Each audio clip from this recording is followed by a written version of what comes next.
Welcome to Reading Sloth. It's the end of June, beginning of July, so that means it's wrap-up time. In this video, I'm going to be going through all the books I read in the month of June.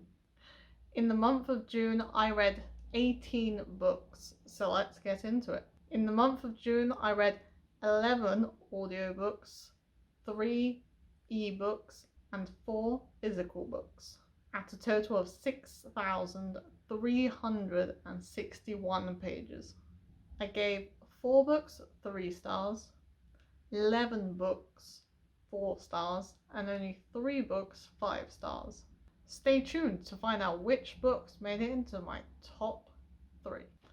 Starting off the month, finishing an audiobook that I started the previous month, Soul of the Sword by Julie Kagawa. Second book in the Shadow of the Fox series. I really love the character development in this one. I love the characters more than I did in the previous one. I think we got to know the characters a lot better. I really like the plot and where the plot is going. I love that it had twists and you didn't quite know where it was going to go. I love the main character and learning more about the fox magic because she is a half kitsune, which is half human, half fox. And I want to see what happens in the next book, which I will hopefully read in July, and find out if they defeat the evil guy and if they save the world. I gave Soul of the Sword 5 stars. Next book I read was Happily Ever After by Kira Cass. This book is a collection of short stories following all our favourite characters from the Selection series. Only the first 3 books, not the 2 books that come after. I thought this was a really fast read, which is what I needed. I read it as an ebook. I found that Kira Cass's books really suit ebook format because it just makes a fast book even faster. I really enjoyed seeing all our favourite characters again. I loved seeing scenes from the original trilogy from different characters' point of views. It really adds something to the first couple of books. I gave Happily Ever After 4 stars. The next book I read was also an audiobook, though I do own a physical copy. Daisy Jones and the Six by Taylor Jenkins Reid. I like my copy because it looks like this.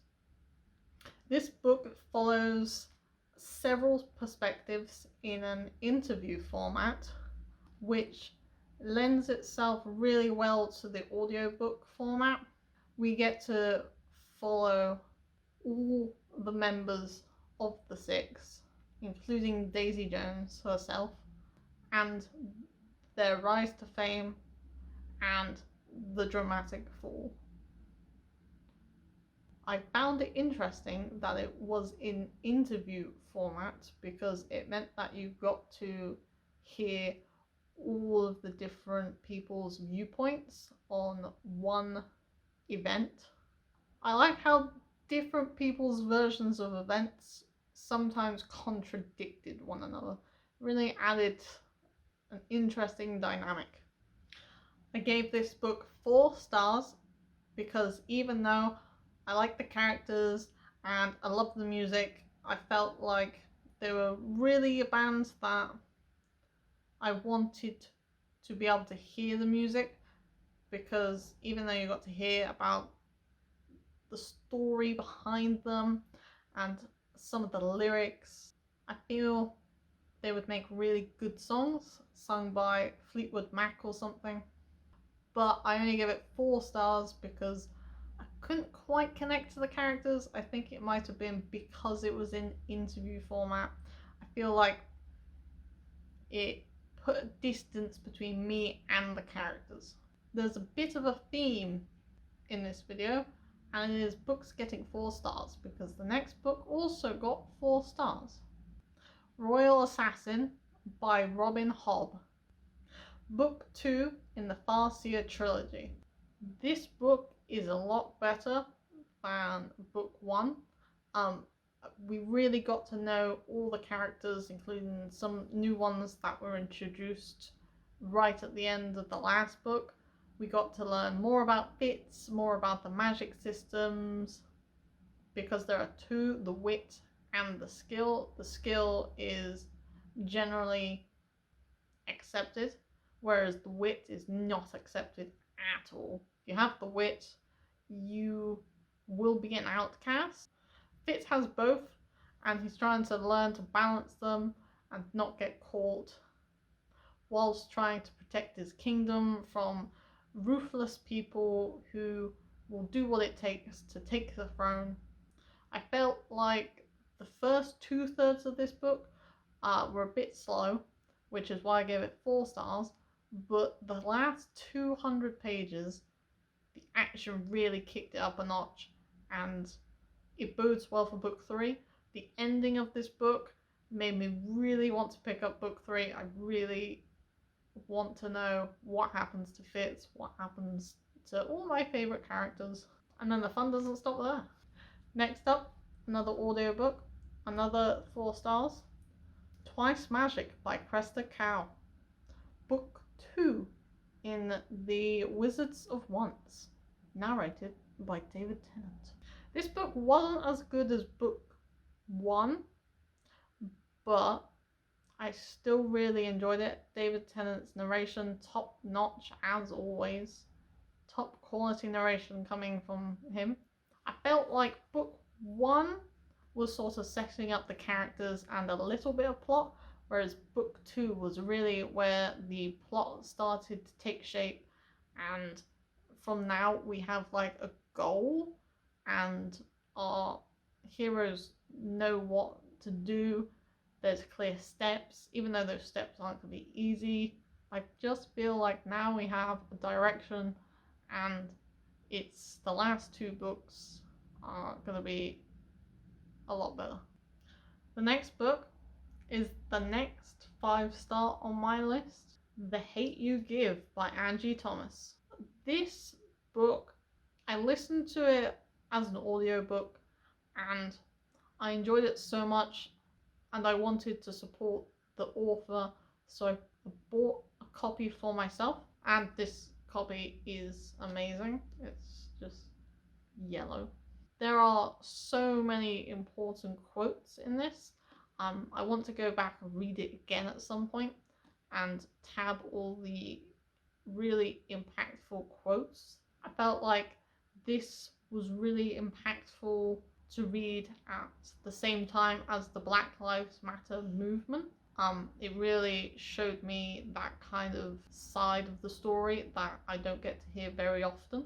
It has so many different topics that it talks about, but also the writing in this book is so beautiful and moving, and it really transports you to the setting of the book, and it made me feel lots of emotion.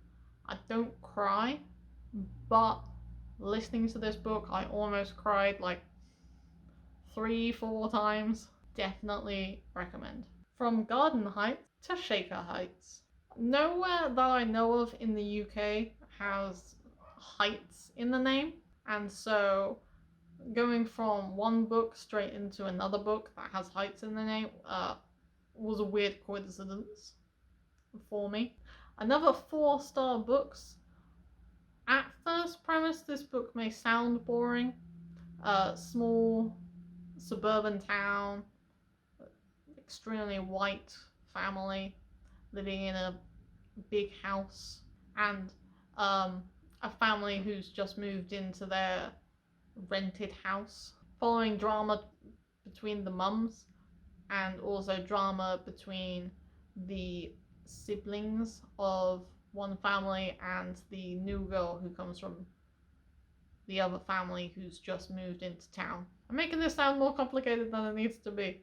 Basically, a new family arrives and it goes down.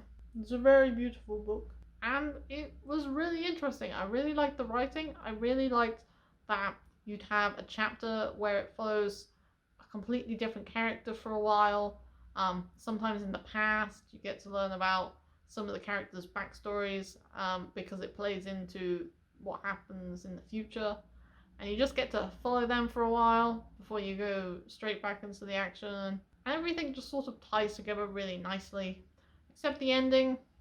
It was a little open-ended. Not sure how I feel about that, which is why I gave it a 4. Next is my last 5-star.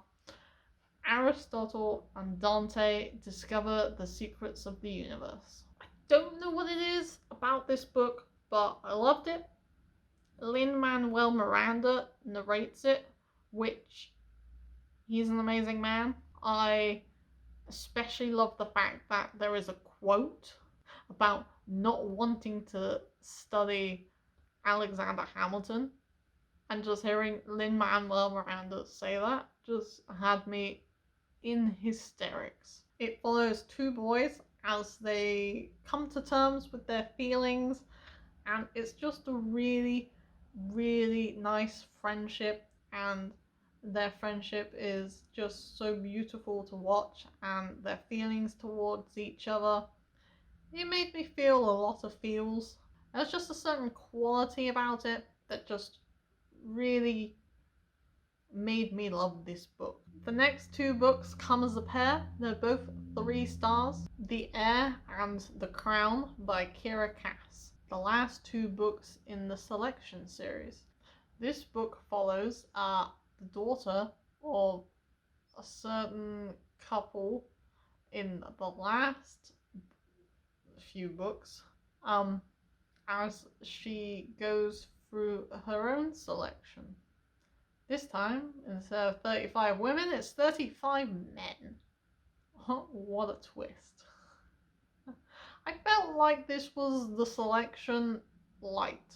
There was a little less plot, there was a little less angst, there was a little less action, there was just a little less of everything. It sort of fell a little bit flat, which is why I gave it 3 stars, but I still thought it was fast-paced and a really nice light read.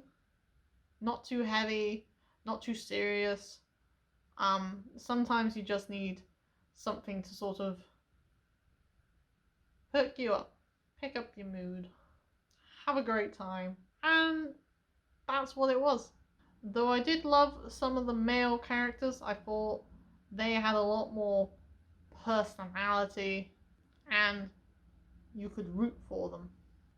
Another 4 stars. Knock 3 Times by Cresta Cow. Book 3 in the Wizards of Once series. Haha. I like where this is going. I thought there was a lot more plot. I really liked the new character that was introduced at the beginning. She was lovely, and her little owl sidekick. I loved the plot. There was plot. I felt like things were really coming together, and the seeds of things later to come are sort of being planted, and I can't wait to see how that goes. There's a sort of something between 2 characters. You might know who they are, you might not know who they are. David Tennant always deserves a shout out again. 2nd time in this video. Here comes a 4 star. I haven't seen one of those recently. All Boys Aren't Blue by George M. Johnson. This book is a memoir following George Johnson's life growing up, figuring out who he was as a gay black man, and the difficulties that come with one, the other, both. There were a lot of moments that hit hard and really makes you feel and think. I gave this 4 stars because even though I think it's a really important book, and it's a really important book for people who identify with some of the aspects of his life, I felt like I couldn't identify with a lot of it, and so 4 stars. How about we just assume for the rest of the video that all the other books are going to be 4 stars, unless I specifically tell you it's not. Okay, next. The Planets by Professor Brian Cox and Andrew Cohen. This book was pretty good. I liked how it was sort of accessible, so if you didn't know too much physics, you'd still be able to understand it. I also love some of the artwork in this book and some of the photos. So some photos are photorealistic, so taken with an actual camera.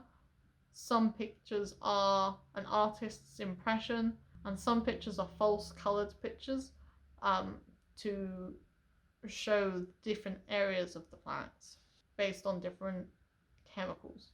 I love the planets. Science is one of my favorite subjects. I did an astrophysics degree, so you can say I like space. And I just like to keep reading about space. My degree didn't put me off that. From a memoir to a non-fiction to a self-help book? Is this some sort of train of non-fiction that's been going on here? The Life-Changing Magic of Tidying Up by Marie Kondo. Everyone has heard of Marie Kondo at this point. She's a small Japanese lady who loves tidying. I enjoyed the small stories from her life that is slotted into this book. I liked the different tips and tricks of tidying up and keeping your house tidy. It really motivated me to want to tidy and to sort out where I live, to sort out my flat and sort of make it my own and keep it tidy. I felt like I got a lot out of this and I liked it. It was a short book, easy to get through, good to listen to as an audiobook because you can listen and tidy. Hey. The next book I listened to as an audiobook even though I have the physical copy. Equal Rights by Terry Pratchett. Book 3 in the Discworld series, Book 1 in the Witches series. This follows a wizard on his last legs looking for someone to pass his magic on to. He finds a man who is an 8th son, and at that moment his wife is giving birth to an 8th son, and the wizard thinks, hey, this is the perfect opportunity to pass my magic down to the 8th son of an 8th son. But they forget to check the sex of the baby before handing over the wizard stick. So now there is a female wizard, which has never happened. As you know, in the Discworld, only men can be wizards, and only females can be witches. It's a funny tale of what happens when things don't go quite the way you wanted it to. Our main character, Esk, her grandmother, is hilarious. Granny Weatherwax wants to teach Esk to be a witch. She wants to pass down her witchy knowledge and teach her all about magic, but the type of magic that Esk has doesn't agree, and the stick, the staff, does not agree also. And a lot of random occurrences keep happening. This is long. Do you think this is long? I think this is long. Reasons to Stay Alive by Matt Haig. This book did not have many reasons to stay alive, let me tell you. The first half-ish of the book made me feel more anxious, and only towards the end did it sort of give me reasons to stay alive. This is a memoir. It follows his battle with depression and anxiety, and whilst some people might find solace or gain something from it, it did not work for me. I think this book is going to be helpful to very specific people, and even though I suffer with depression and anxiety, it did not help. Though it was an interesting read, I feel hesitant recommending it to other people. as I think it would only be helpful to some people, and to some people like me it might just make them a little bit more anxious, though it didn't make me more depressed, just more anxious. Okay, I gave Reasons to Stay Alive 3 stars. We're almost there. It was a strong start to the month, I feel, and I sort of teetered off towards the end of the month. This book on my list is also a 3 stars. The Twisted Tree by Rachel Burge. A short book about Norse mythology that's slightly creepy. It sounds like it would be an excellent book, and it would be an excellent book if it was longer. I thought it was too short. It didn't flesh out the characters enough. There wasn't enough creepiness. There wasn't enough sort of Norse mythology present. There was some things, but I felt like it wasn't explored too much. I felt a little bit let down by this book, but it was quick, it was interesting. I just wanted a bit more from it. The last book I'm gonna talk about is Mort by Terry Pratchett. Book 4 in the Discworld, book 1 of the Death series. This book follows a boy called Mort, or Mortimer, and he's looking for an apprenticeship. And Death shows up and offers him an apprenticeship. Now, Mort thinks this is a bit strange at first, but he needs an apprenticeship, so goes along. I love Death. He is great as a character. He is funny. He just wants to get on and do his job and do a good job, except something goes wrong. Lots of things go wrong, actually. Things keep changing. Things don't stay the same. Is even Death constant? It's really funny. It's got twists and turns. It's got great characters. All the characters in this book are great. All of them have personality and backstory and everything you want. They have good interactions. Just an all-round great book. And I can't wait to find out what happens in the rest of the Death series and in the rest of the Terry Pratchett books. So there you have it. 18 books. I do not think I'm going to be able to keep this pace up in July, but you never know. We'll see. All the links are where links should be.